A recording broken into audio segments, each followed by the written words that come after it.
The summer sun was setting over the quiet town, painting the sky with shades of orange and pink. A boy named Ethan lay flat on the grass of his backyard, his hands behind his head staring up at the darkening sky. He was only 10 years old, full of questions about the world, about space, and about life itself. Ethan loved the stars more than anything. To him, they were mysteries waiting to be solved, doors waiting to be opened. Beside him sat Lyra, a girl of the same age, quiet and graceful. She had moved into the neighborhood only a year ago, and though she rarely spoke about her family, she and Ethan had quickly become close friends. While other children in the neighborhood played games of tag or ran around in noisy groups, Ethan and Lyra spent most of their time together, reading books, watching the stars, and talking about things most children their age did not think about. Lyra was different, Ethan often thought. Her dark hair seemed to shine like silk in the light of the moon, and her bright eyes held a depth that made her look far older than her age. Sometimes she seemed sad even when she smiled, but Ethan never pressed her with questions she didn't want to answer. He liked her just the way she was. That evening, as the first stars began to twinkle above them, Ethan pointed at the sky with excitement. "Look, Lyra, that one's really bright tonight. Do you think anyone lives there?" he asked. Lyra followed his finger and gazed at the star. She smiled softly, her lips curving in that gentle way Ethan had grown used to. "Maybe," she said. "Maybe someone is watching us from there too." Ethan laughed. "If they are, then we should wave." He lifted his hand and waved at the star, grinning. Lyra giggled at his silliness, though her eyes lingered on the star longer than his did. For a moment, silence settled between them. The air was filled with the sound of crickets and the rustle of leaves. Then Ethan turned his head toward her, his expression suddenly serious in the way only children could be when they meant something deeply. "Lyra," he said, "when we grow up, I'll marry you." Lyra blinked, surprised. She tilted her head and studied him. "Why?" "Because," Ethan replied firmly, "you're my best friend, and I want us to stay together forever. Isn't that what marriage means? People promise to stay together no matter what, so I promise I'll marry you." Lyra's lips parted as if she wanted to say something, but instead she gave a small smile. "You're strange, Ethan." "Maybe," he said with a shrug. "But I mean it." Lyra didn't laugh. She didn't tease him. Instead, she reached into her pocket and pulled out something small. A pendant shaped like a star, its surface smooth and shining as if it were made of glass. She placed it gently into Ethan's hand. "Then keep this," she said softly. "It will remind you of your promise." Ethan stared at the pendant in wonder. "It's beautiful," he whispered. "It's special," Lyra replied. "Don't lose it." Ethan hung the pendant around his neck with pride. He didn't understand why she looked so serious when she gave it to him, but he felt important, as though he had just been trusted with something that truly mattered. From that day forward, Ethan wore the pendant every day. Time passed and their friendship grew stronger. They built forts out of blankets, rode bikes through the empty streets, and told stories to each other under the stars. But even during their laughter, Ethan noticed that Lyra never spoke much about her family. She never invited him inside her house, even though he had walked her home many times. The windows were always covered, and her parents never appeared at the door. One night, Ethan finally asked, "Why don't I ever see your mom and dad?" Lyra looked away, her face shadowed by the streetlight. "They're busy," she said simply. Ethan wanted to ask more, but something in her voice told him not to. He nodded instead, deciding that if Lyra wanted to tell him, she would, and if she didn't, he wouldn't force her. After all, best friends trusted each other. Then came the night everything changed. Ethan woke up to strange sounds outside his window, a low hum, unlike anything he had ever heard before. He peeked through the curtains and saw a soft glow in the distance, coming from the direction of Lyra's house. His heart raced. Without thinking, he ran outside in his pajamas and slippers, clutching the pendant at his chest. When he reached her street, he stopped in shock. Strange figures were standing near Lyra's house, their forms tall and graceful, glowing faintly under the night sky. Machines hovered in the air, their lights blinking in colors Ethan had never seen. At the center of it all was Lyra. She stood with her parents, holding her mother's hand. Her eyes found Ethan in the crowd of shadows, and for a moment time seemed to stop. "Lyra," Ethan shouted, trying to run forward, but one of the glowing figures raised a hand, blocking his path. The figure's voice was calm but firm. He cannot follow. Lyra's lips trembled as she looked at Ethan. She took a step forward, her hand reaching toward him. Ethan! He struggled against the invisible barrier, his heart pounding. Don't go! You promised we'd stay together. Her eyes glistened with tears. I remember, she whispered. Never forget me, Ethan, and never take off the pendant. One day, we'll meet again. Before Ethan could say another word, a brilliant light filled the street, forcing him to shield his eyes. When he looked again, the house, the figures, and Lyra were gone. The street was empty, as though nothing had ever been there at all. Ethan dropped to his knees, clutching the pendant tightly in his fist. He didn't understand what had happened, but he knew one thing. Lyra was gone. The years that followed were not easy. Ethan grew older, but he never forgot that night. While others moved on with their lives, Ethan carried the memory of his childhood friend and the strange disappearance that no one could explain. People told him it must have been a dream or his imagination, but he knew it was real. The pendant around his neck was proof. As a teenager, Ethan became fascinated with space exploration. He studied science, engineering, and everything that could bring him closer to the stars. Every night he looked at the sky and wondered where Lyra was, if she was safe and if she still remembered the promise they had made as children. And though many years passed, Ethan never once took off the pendant. That was the beginning of a story he never expected would change not only his life, but the fate of two worlds. The hum of the starship echoed softly through the metal corridors as Ethan walked toward the main deck. He was no longer the wide-eyed boy who had once watched the stars with his best friend. Years of training, countless studies, and endless determination had shaped him into a skilled explorer and engineer. At 28, Ethan now served as part of the United Earth Alliance, humanity's growing effort to travel beyond their home world. Still, despite all the progress, Ethan carried a secret that no one else knew. Around his neck, hidden beneath his uniform, was the same star-shaped pendant Lyra had given him as a child. It had never left him, not even once. To others, it was only an odd piece of jewelry. But to him, it was a reminder of a promise that had never faded.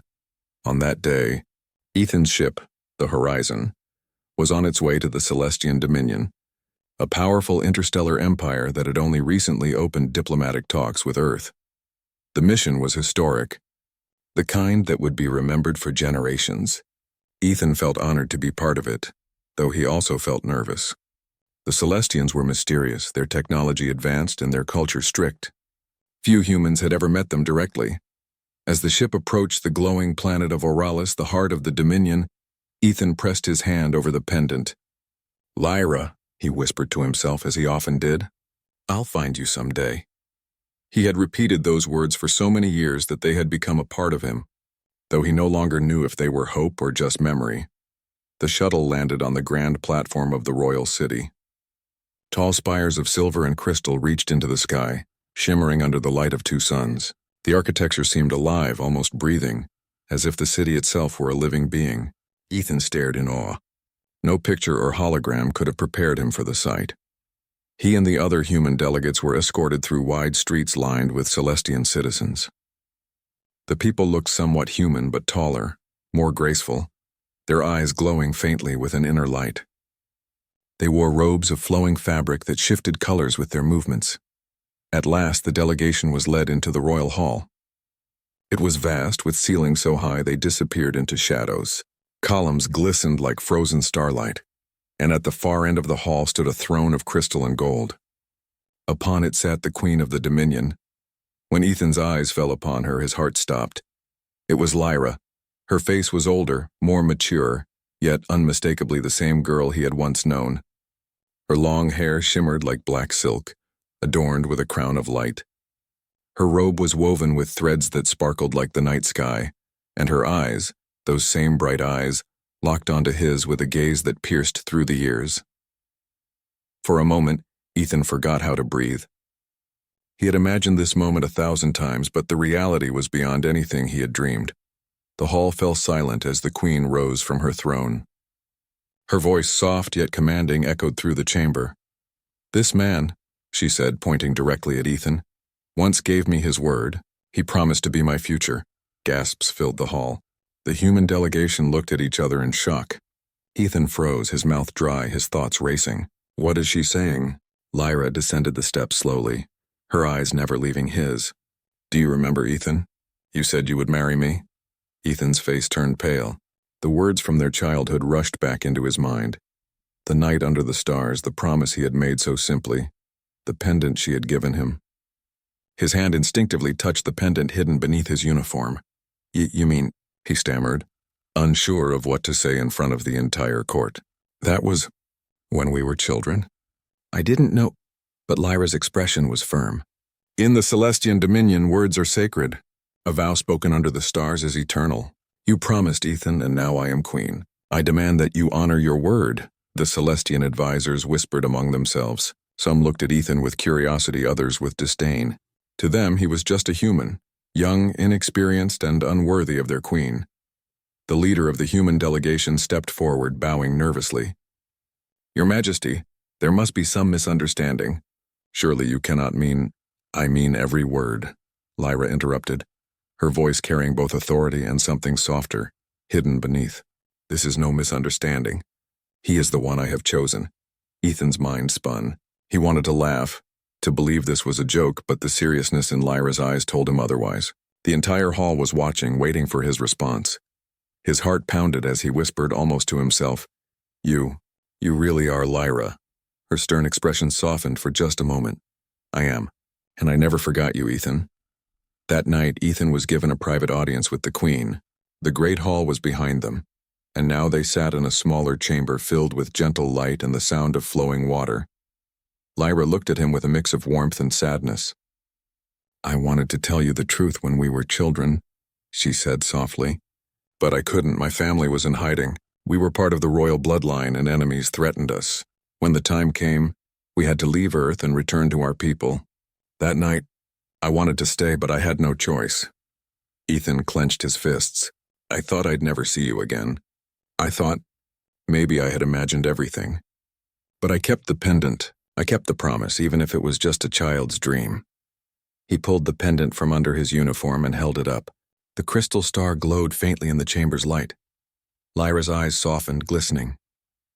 "You kept it," she whispered. "Then you understand. To my people, such promises are more than dreams. They are binding vows. I told my council about you long ago. They believed it was destiny. But Lyra," Ethan said, struggling to find his words, "you're a queen. You have an empire to rule. I'm just me. An engineer, a traveler. How could I possibly stand beside you?" She reached forward and placed her hand over his. "Because you are the one who gave me hope when I was a child. You treated me as a friend, not as royalty. You reminded me of what it meant to be human. Even when my life was filled with secrets, I don't need a perfect warrior or a powerful ruler by my side. I need you." Ethan looked into her eyes, seeing both the girl he had once known and the queen she had become. His heart ached with both joy and fear. He had always wondered if his promise would matter, and now it had returned to him in a way he could never have imagined. Still, doubts weighed on him. The advisors would never accept him easily. The humans were shocked by the demand, and the whole galaxy seemed to be watching. "I don't know if I can live up to this," he admitted. Lyra smiled gently. "Then let the trials decide. In our tradition, a suitor must prove their worth through courage, wisdom, and loyalty. If you succeed, no one will question you. If you fail—" Her voice trailed off and a flicker of fear passed through her eyes. "If you fail, they will take me from you and choose another." Ethan took a deep breath, his hand tightening around the pendant. The boy who once made a promise under the stars was now a man standing before a queen. He felt the weight of destiny pressing on his shoulders. Finally, he looked at her and nodded. "Then I'll face the trials. Not just because I promised, but because I don't want to lose you again." Lyra's smile grew brighter, though her eyes were wet with emotion. "Then let us begin, Ethan. Let us see if your promise can truly stand against the stars." That night, as Ethan lay in the guest chamber, he stared out the window at the alien sky. 2 suns dipped below the horizon and 1,000 stars shimmered above. He whispered into the night, just as he had when he was a child. "Lyra, I'll keep my promise," but this time the words were not just for memory. They were the beginning of a challenge that would test his heart, his strength, and his future.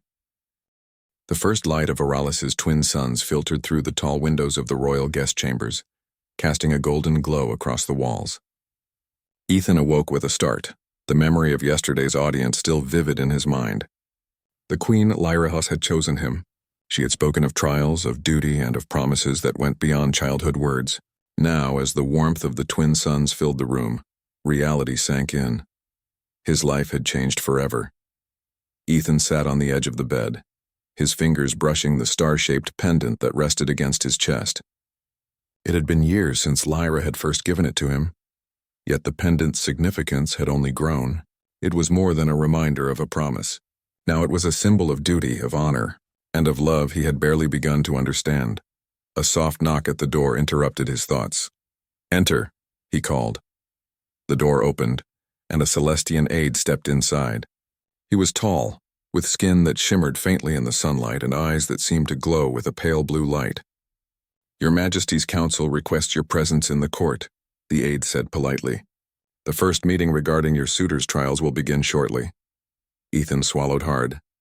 The council. He had imagined the trials, but nothing could have prepared him for facing a room full of individuals who had the power to judge whether he was worthy of standing beside a queen. The council chamber was a vast, circular room with a domed ceiling that reflected the sunlight like liquid gold. At the center sat Lyra, her posture regal, her eyes fixed on Ethan with a mixture of warmth and scrutiny. Around her, advisors and elders of the Dominion whispered in low tones, some observing him curiously, others with skepticism. Ethan stepped forward, keeping his head high, though every nerve in his body screamed with nervousness. "Ethan," Lyra began, her voice calm but commanding, "to stand beside me, you must first prove that you understand the responsibilities of the Celestian Dominion. These trials are not only of courage but also of wisdom, loyalty, and heart. Do you accept?" Ethan's throat felt dry. He glanced at the faces of the council members, many of whom looked as though they were already judging him. Yet when he looked at Lyra, he saw no doubt in her eyes, only expectation and trust. That was enough to steady his nerves. "I accept," he said firmly. "I will face whatever trials you set before me." A murmur ran through the council. One elder, tall and stern, leaned forward. "A human accepts our trials? Do you not understand that these challenges are not meant for your kind?" "I understand," Ethan replied, "and I will do my best, whatever it takes." Lyra's hand rested lightly on the arm of her throne. "Your human determination is part of why I have chosen you," she said softly. "It is not only strength or wisdom that makes a person worthy, but the courage to act even when uncertain." The first trial was simple in concept, but challenging in execution. Ethan was led to the training grounds of the royal city, an open arena surrounded by flowing gardens and pools of light. He was told that his first challenge would test his ability to think quickly and act decisively under pressure. A series of intricate machines were laid out in the arena, each glowing with faint energy. A Celestian advisor explained, "These machines simulate real-life emergencies. You must navigate the system, identify problems, and correct them before the time expires. Failure will be recorded and your performance will be evaluated." Ethan nodded. The machines were unlike anything he had ever seen. They were advanced, almost alien, responding to touch, voice, and thought. Yet as he examined them, he noticed patterns, subtle cues that reminded him of human logic and engineering principles he had mastered over the years. Taking a deep breath, Ethan began. He moved from one machine to another, carefully analyzing each one. Sparks flew, panels shifted, and alarms rang out, but he stayed calm. Slowly, steadily, he found solutions to each problem, improvising when needed. He relied not only on knowledge but on intuition, a skill honed from years of exploring unpredictable systems. By the end of the trial, Ethan was exhausted, his hands scratched and bruised, but he had completed every task. The council observed in silence. Then Lyra rose from her throne, her face bright with approval. "You have done well," she said. "Your mind is sharp and your resolve is strong." That night, Ethan sat alone in the gardens of the royal palace. The alien sky was filled with stars that burned brighter than any he had seen on Earth. Lyra appeared silently beside him, her presence calm and comforting. "You did well today," she said, her voice soft, "but the trials will become more difficult. You must prove not only skill but character." Ethan looked at her. I don't know if I can live up to what you expect," he admitted. "I'm just me, a human. I don't have your power or your people's abilities." Lyra smiled, a hint of the girl he had once known in her expression. "You have something my people often forget," she said. "You have heart, you care. You see value in loyalty, kindness, and courage. That is why you are capable, Ethan. That is why I chose you." Ethan felt a warmth in his chest, the same warmth he had felt when they had made their childhood promise. He realized that this bond, this connection, was stronger than any law, any council, or any trial. "But the council," he said, glancing toward the palace walls. "They may never accept me." "Let them judge," Lyra replied. "But you know your truth, and I know mine. That is enough." The days passed, each filled with new challenges. Ethan learned to navigate the Celestian city, communicate with alien technology, and understand cultural laws he had never known existed. Each trial tested him physically, mentally, and emotionally.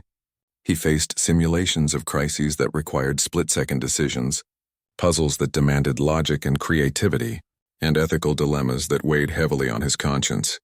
Through it all, Lyra remained beside him, sometimes guiding, sometimes silent, always watching. Slowly he began to understand her world, her responsibilities, and the expectations placed upon her.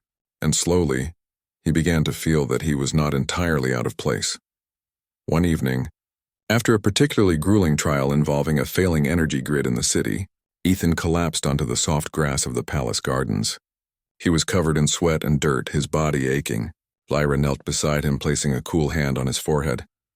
"You pushed yourself too hard," she said gently. "You don't have to carry everything alone. I just want to prove myself," he whispered. "I want to honor my promise. I don't want to disappoint you." "You could never disappoint me," she said, brushing a strand of hair from his face. "Your effort, your courage, that is what matters. And every time I see you rise, I remember why I chose you. You are not just keeping a promise. You are showing the world that even humans, with all their imperfections, can stand tall among the stars."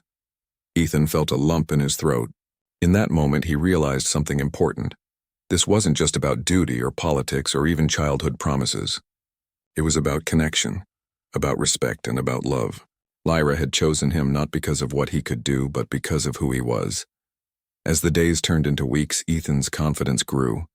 He learned to trust his instincts, to act boldly, and to face fears he had never imagined. And with every challenge, he and Lyra grew closer. They shared quiet moments under alien moons, spoke of memories from Earth, and laughed at stories that only they understood. Yet, despite the growing closeness, Ethan could not ignore the doubts that lingered. Some council members still whispered about his human origin. Rivals in the palace watched him, waiting for mistakes. And the weight of being chosen by a queen, carrying a promise made in childhood, pressed heavily on his shoulders. Lyra sensed his unease one night as they stood together on a balcony overlooking the city. "Ethan," she said softly, "do not fear their judgment. Their opinion cannot erase what we share, nor can it change what is true. You have heart, and that heart is stronger than any law or tradition." Ethan looked into her eyes, seeing the same determination, the same grace, and the same girl he had once known. His heart swelled with both pride and hope. "I will not fail," he said firmly. "Not for them, not for anyone. I will honor my promise. To you, to myself, and to the stars." Lyra smiled, her hand resting over his. "Then let us face what comes together," she said. "For whatever trials lie ahead, we will face them side by side." And for the first time since arriving in the Celestian Dominion, Ethan felt that he truly belonged. Not because of his skill or knowledge or courage alone, but because of the bond he shared with Lyra, a bond that had survived years, distance, and the passage of time. In the weeks ahead, Ethan would face challenges that tested not only his strength but his very heart. But he now understood that he did not face them alone, and for the first time in his life he felt ready. The morning air on Oralis shimmered with a golden glow, painting the spires of the city in warm light. Ethan stood at the entrance of the royal testing grounds, his uniform neat, his hands gripping the star-shaped pendant that had guided him through every trial so far. Today would be different. Today, the council had announced, he would face the trials of worth. Challenges designed not only to test strength and skill, but also loyalty, wisdom, and courage. These trials were the final step to prove he was truly worthy of standing beside Queen Lyra. The grounds were vast, a circular expanse filled with shifting platforms, hovering obstacles, and holographic simulations that seemed almost alive. Ethan's heart pounded as he looked around. This trial was not merely about logic or knowledge. It would test him physically, mentally, and emotionally, the very essence of a human. Lyra approached silently, her royal robe brushing the ground. "Ethan," she said softly, "I know you are capable, but remember this is not only about winning, it is about showing your heart. Your people will watch, my people will watch, and I will watch. Let them see who you truly are." Ethan nodded, feeling both fear and determination. "I understand," he said, "and I will do my best." The first challenge was the maze of decisions. Holographic walls shifted constantly, creating corridors that seemed endless. At every turn, Ethan encountered simulations of citizens in need. Someone trapped, someone falling, someone asking for help. Each decision he made affected the path ahead. Choose wrongly, and he would face a dead end. Hesitate too long, and the walls would close in. Ethan's mind raced as he ran through the corridors. He remembered his lessons on logic, human behavior, and empathy. He helped those in immediate danger, using his tools and wits to free them while avoiding traps and dead ends. The maze seemed to challenge not just his speed, but his judgment. Could he act with both wisdom and care under pressure? Hours passed, though time felt compressed inside the shifting maze. Finally, Ethan reached the center, breathless, heart pounding, but unbroken. The holographic walls disappeared, and the council observed him silently, some nodding in approval, others still skeptical. Lyra's eyes shone with pride. "You acted wisely and bravely," she said softly, "but there is more to come." The second trial was the test of courage. Ethan was led to a hovering platform above a deep chasm, the bottom unseen and swirling with clouds of light and shadow. A series of small moving platforms stretched across the void. On the other side waited a Celestian crystal containing the symbol of Lyra's lineage, a test of precision, balance, and nerve. Ethan took a deep breath and stepped forward. The first platform wobbled under his weight, forcing him to adjust quickly. He moved carefully, one step at a time, his eyes fixed on the distant crystal. Wind gusts and sudden tremors made him stagger, but he did not falter. Halfway across, a part of the path disappeared entirely. Ethan froze for a heartbeat, then remembered something Lyra had said. Courage is not the absence of fear, but the strength to act despite it. With that thought, he leaped, landing safely on the next platform. The council murmured among themselves. Humans were not known for such agility or bravery in their eyes. Yet Ethan pressed on, focusing on the goal. Finally, he reached the crystal, grasped it carefully, and held it aloft. A ripple of light spread across the arena, signaling success. Lyra smiled faintly, her gaze steady and warm. "Your courage is true," she said. "But now the greatest test awaits." The third trial was the trial of loyalty. Ethan was led into a simulation chamber that recreated a life-or-death scenario. A sudden alien threat appeared, an advanced robotic army attacking the city. Civilians fled in panic, alarms blared, and chaos filled the holographic streets. Ethan's task was simple in description, but impossible in execution. Protect the Queen at all costs while ensuring the safety of the citizens.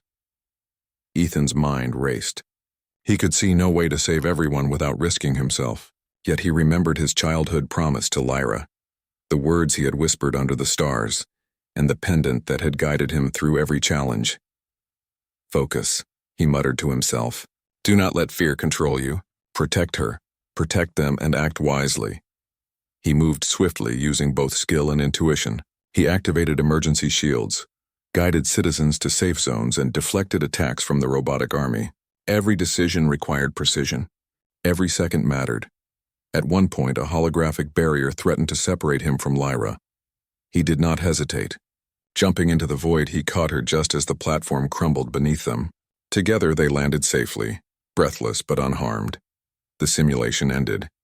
The council remained silent, but Lyra's expression softened as she reached for his hand. "You did not only protect me, Ethan," she said. "You protected the people. That is true loyalty. That is the heart of a leader." Ethan looked at her, realizing something profound. These trials were not just about strength or skill. They were about the choices he made, the compassion he showed, and the courage to face impossible odds. He began to understand that being worthy was not simply passing tests. It was proving his character, his humanity, and his devotion. Yet even as Ethan celebrated small victories, he sensed unease around him. Whispers reached his ears, voices from the council questioning his worth. A human, can he truly understand leadership? One elder murmured, or is he only capable of acting from fear and instinct? Ethan clenched his fists. He knew he could not control what they thought, but he could control his actions. His determination hardened. He would not falter. He would not let anyone, not even himself, doubt the strength of his promise. The council announced the final challenge, the challenge of the heart. Ethan would face a trial that no tool, no knowledge, and no strategy could solve. It would test his connection with Lyra, his understanding of duty, and his ability to act with both compassion and courage under the weight of responsibility. He entered a grand chamber, its walls adorned with images of Lyra's people, scenes of their history, victories and struggles. At the center was a pedestal holding a crystal orb, glowing with faint blue light. Lyra stepped beside him, her eyes meeting his. "This trial," she said softly, "will show the council whether your heart is truly aligned with mine. You must protect what is most precious to me, not only with your strength but with your choices. Fail and you may lose me forever. Succeed and your promise will be recognized as true." Ethan took a deep breath. He felt the weight of destiny pressing on him, but he also felt something stronger, the bond between them, built over years of trust, memories, and shared dreams. The trial began. Holographic scenarios appeared around him. Decisions that could risk the Queen, choices that could endanger the city, and moral dilemmas that required wisdom beyond human understanding. At each step, Ethan relied on his instincts, his training and the lessons of his past. He acted with courage, protected the innocent, and kept Lyra safe. At one point, the hologram simulated a situation where he had to choose between saving a group of citizens or preventing an attack on Lyra herself. His heart raced. He thought of their childhood promise, the bond that had endured across years and distance. Then he acted not from fear but from love and reason. The simulation ended, and the orb's light shone brighter than ever, signaling success. The council rose, a mixture of shock and admiration in their expressions. Many who had doubted him now nodded in approval. Ethan had done the impossible. He had passed every trial not because of strength or skill alone, but because of his humanity. Lyra stepped forward, her eyes shining. "Ethan," she said, her voice steady and warm, "you have proven yourself. You have shown that the promise you made as a child was not idle words. It is a reflection of your heart, your courage, and your loyalty. The council and I recognize you as worthy." Ethan exhaled deeply, relief and joy washing over him. He felt a weight lift from his shoulders, replaced by something new, hope, pride, and a sense of belonging he had never known before. He looked at Lyra, and she smiled. "We will face what comes next together," she said softly. Ethan nodded. "Together," he echoed, feeling for the first time in his life that he truly belonged among the stars. The city of Aralis glimmered under the light of its twin suns, peaceful yet tense. Though the council had recognized Ethan's worth, a new challenge had arisen, one that no training or trial could fully prepare him for. A neighboring star system had launched an unexpected attack on the Celestian Dominion, threatening the safety of the Queen, the people, and the very future Ethan had promised to protect. The alarm bells rang throughout the palace, a deep resonant sound that vibrated through the crystal corridors. Citizens fled to shelters while Celestian guards and engineers rushed to defend the city. Ethan's heart pounded, not with fear but with a fierce determination. This was the moment he had been preparing for, the chance to show that his promise to Lyra was more than words. Lyra approached him swiftly, her royal robes flowing behind her. "Ethan," she said urgently, "the attack is on multiple fronts. Your training, your knowledge, your instincts, they are needed now. Will you stand with me?" He met her gaze, his fingers brushing the pendant that rested against his chest. "Always," he said firmly. "I made a promise and I will honor it. No matter what happens, I will protect you and your people." The first battle unfolded above the city. Alien ships, sleek and menacing, descended in formation, firing energy blasts that illuminated the sky like a deadly fireworks display. The Celestian defense forces mobilized immediately, their shields and weaponry responding with precision. Ethan joined the command deck, coordinating the human and Celestian defenses, his mind working faster than ever. He analyzed the alien formations, predicting their next moves. "Focus on their winged units first," he shouted to the Celestian pilots. "Their center will weaken if we take them out. Split your forces but keep the civilians protected." Pilots nodded, adjusting their flight patterns according to his calculations. His human intuition and problem-solving skills, combined with Lyra's advanced knowledge of her people's technology, created a strategy that even the Council had not considered. Slowly, the tide began to turn, but the danger was far from over.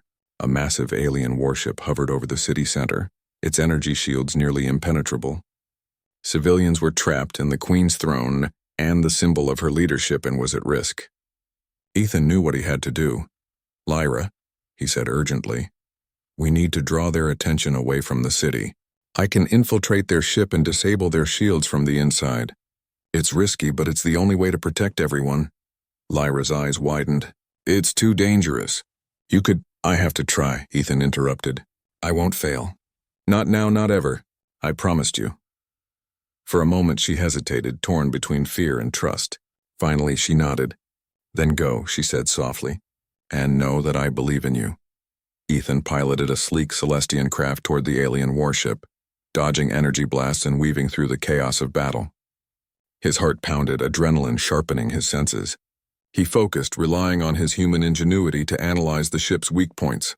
The pendant against his chest seemed to glow faintly, a reminder of the promise he had carried across the stars. Using tools and improvisation, Ethan managed to disable the enemy's outer defenses and enter the ship. Inside, the alien crew was bewildered by his sudden appearance. He worked quickly, hacking control systems, redirecting energy flows, and deactivating the massive shields that had threatened the city. Every second counted. Every move could mean victory or defeat.